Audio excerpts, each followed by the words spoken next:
Assalamualaikum warahmatullahi wabarakatuh. Saya M. Hadif Halifi akan mereview beberapa judul dari majalah Tempo. Yang pertama ada main daging pentolan PKS.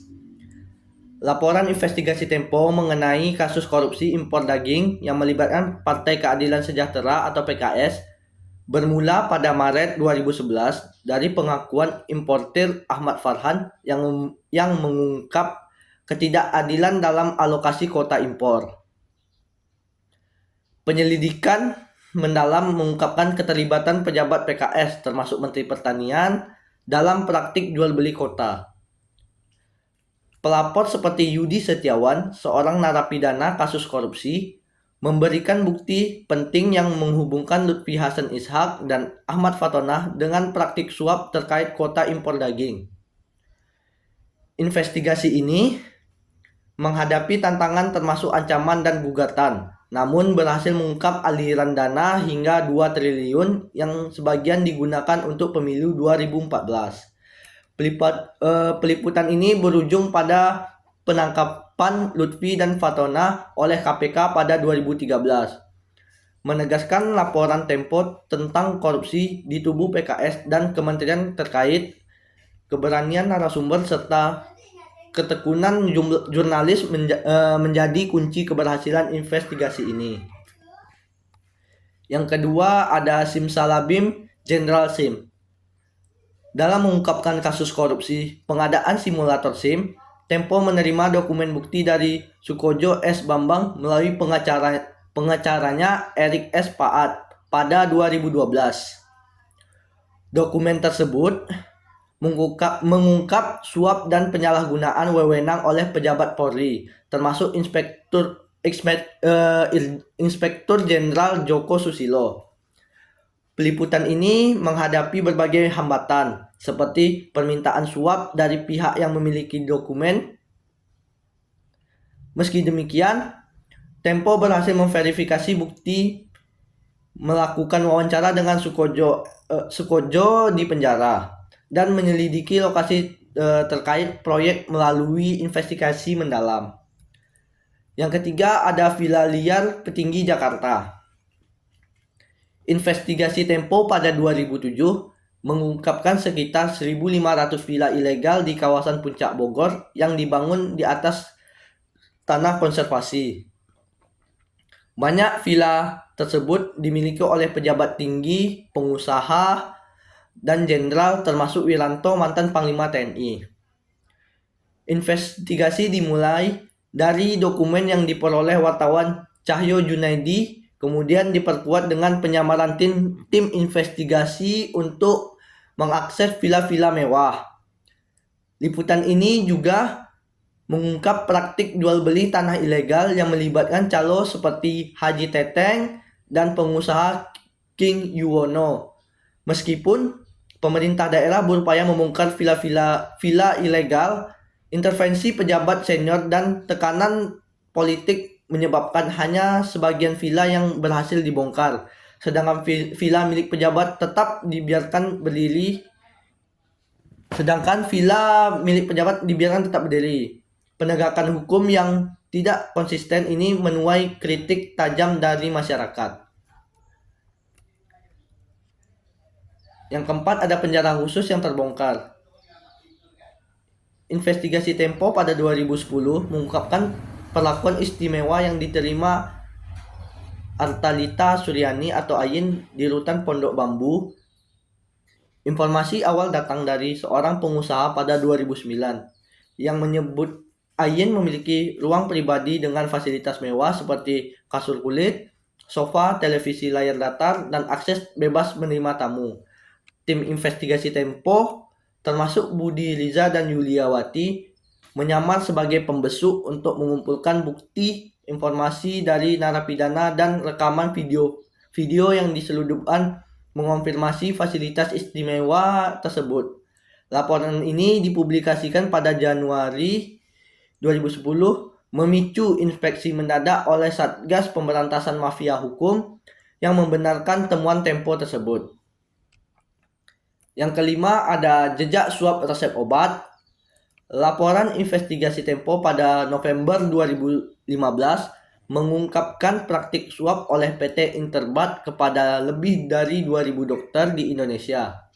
Berdasarkan dokumen internal yang diberikan oleh narasumber anonim, bukti berupa kwitansi dan file menunjukkan transaksi suap untuk mendorong resep obat tertentu.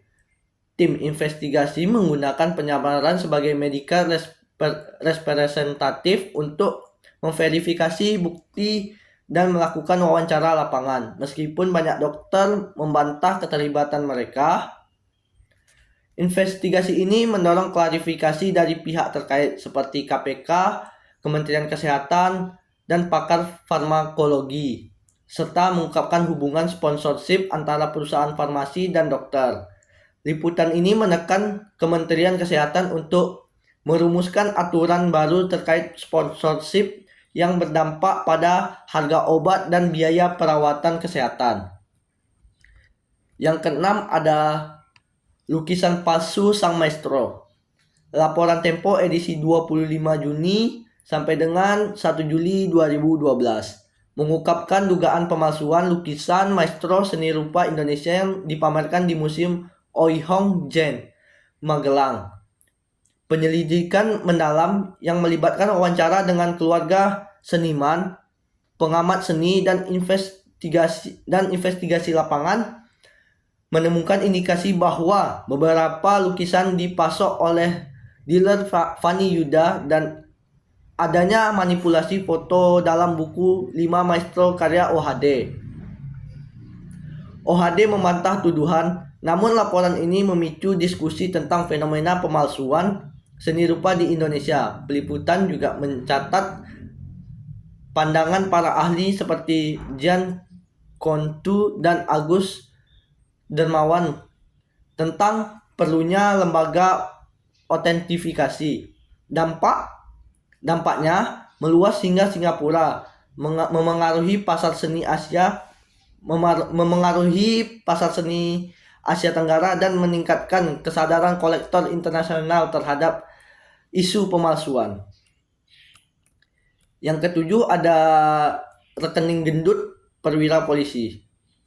Pada Mei 2010, ICW mengungkapkan dugaan rekening tidak wajar milik perwira tinggi Polri.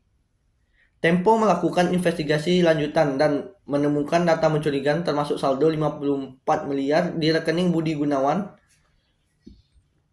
Narasumber anonim dan Komjen Ito Surmadi yang memimpin penyidikan internal mengonfirmasi temuan tersebut.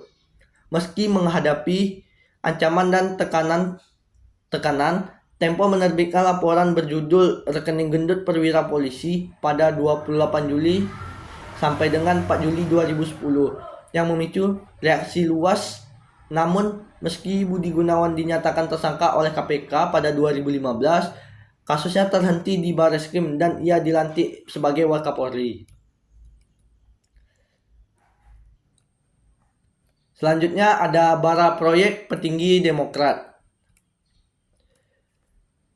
Investigasi Tempo terhadap mega skandal korupsi di Partai Demokrat bermula dari informasi Daniel Sinambela, seorang terdakwa yang mengungkapkan keterlibatan Muhammad Nazarudin dalam proyek batubara PLN. Wartawan Tempo seperti Setri Yasra dan Nanda Sugiono menelusuri bukti melalui dokumen, wawancara, dan berita acara pemeriksaan.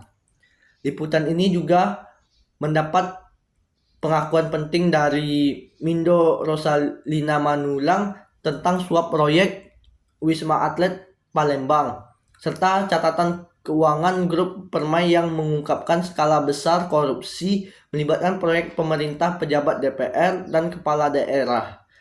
Laporan pertama terbit pada 13 Maret 2011 memicu serangkaian penangkapan dan memperluas penyelidikan KPK. Investigasi menunjukkan pentingnya keberanian wartawan menghadapi hambatan dan narasumber yang tersembunyi. Selanjutnya ada yang terakhir, jejak berdarah Algojo 1965. Liputan khusus Tempo, pengakuan Algojo 1965, mengungkapkan pengakuan pelaku pembantaian PKI tahun 1965 yang sebelumnya enggan berbicara. Salah satu narasumber penting, Kiai Idris Marzuki dari pesantren Lirboyo, mengungkapkan keterlibatan santri dalam eksekusi massal atas dorongan tentara. Wawancara berhasil dilakukan setelah wartawan Tempo menyamar sebagai santri untuk mendapatkan kepercayaannya. Investigasi ini mengungkapkan peran tentara dalam pembantaian dan membuka luka sejarah yang tersembunyi. Proses peliputan melibatkan riset mendalam, diskusi dengan sejarawan, pendekatan hati-hati dan penyamaran untuk menjangkau narasumber yang menyimpan trauma atau rasa bersalah mendalam. Sekian review jurnal dari saya. Terima kasih. Assalamualaikum warahmatullahi wabarakatuh.